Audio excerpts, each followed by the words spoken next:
Yeah. It's an endless, hollow hole that leads to eternity.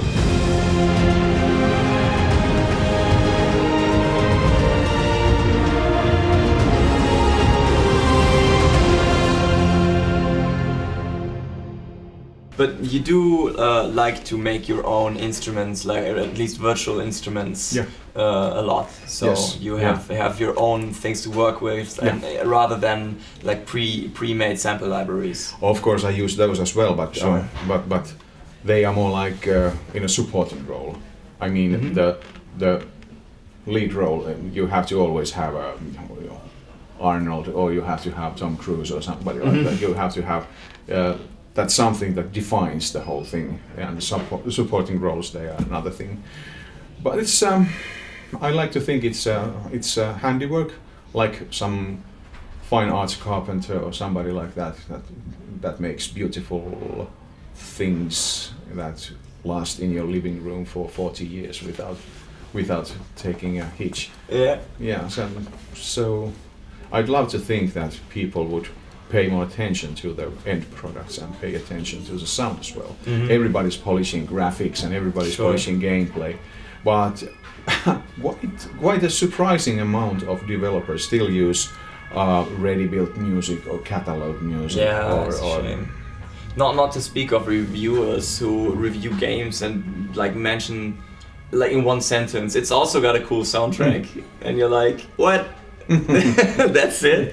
That's one of the like gaps we want to fill by shedding light on the audio side of things. Yeah. Because it tends to be underappreciated. Yes, true. Yeah. And you basically notice it when it's missing. Yeah, exactly. Everybody like has, a bass player. Yeah. A lot like that. Or the end scene of Star Wars where they're getting their medals. And there's a played with the Star Wars music minus... and then without music, with only some occasional That's awesome. resounding there. Yeah, when I've used that same clip actually when I'm discussing with a new client. I've shown the final scene and then I'm showing it.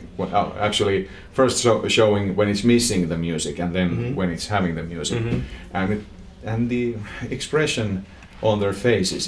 It's actually quite. Rewarding. Yeah, absolutely. Yeah, they also redid Chewbacca's noise and really yeah, exactly. It's awesome.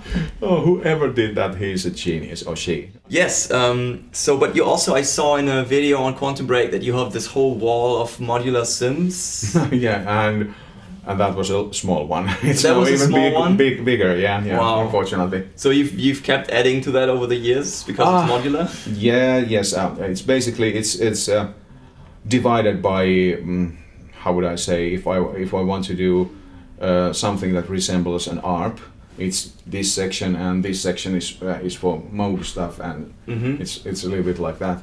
But then, in addition to that, I've started gathering the smaller units, like smaller frames, and quite recently I acquired 2 Waldorf KB37s. I mean the keyboard thing with that.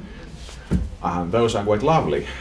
If only Waldorf would extend the opening by, let's say, 1 millimeter, because the modules, the space is for. I'm not sure about the units, how many is going to fit in there, but it's 1 millimeter too narrow.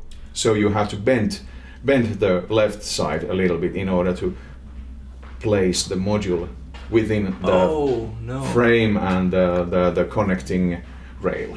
Okay. So you have to be careful and be slightly violent. And the one minus thing is that on the right hand side there is a power adapter, which restricts the depth of the module a little bit. But other than that, they are super frames, and of course they are now full. So I'm probably acquiring a few more frames in the near future. But it's a downward spiral. Yeah. It's an endless, hollow hole that leads to eternity. That keeps swallowing your money. Yes, yeah. And it somehow, when I boot up the machine, it always reminds me of 9 Inch Nails, because they had a downward spiral album. Every time I flick a switch, oh yeah. Hi, I'm Julian from BehindTheAudio.com. Thanks for watching. Make sure to subscribe and check out our website for more audio news and insights.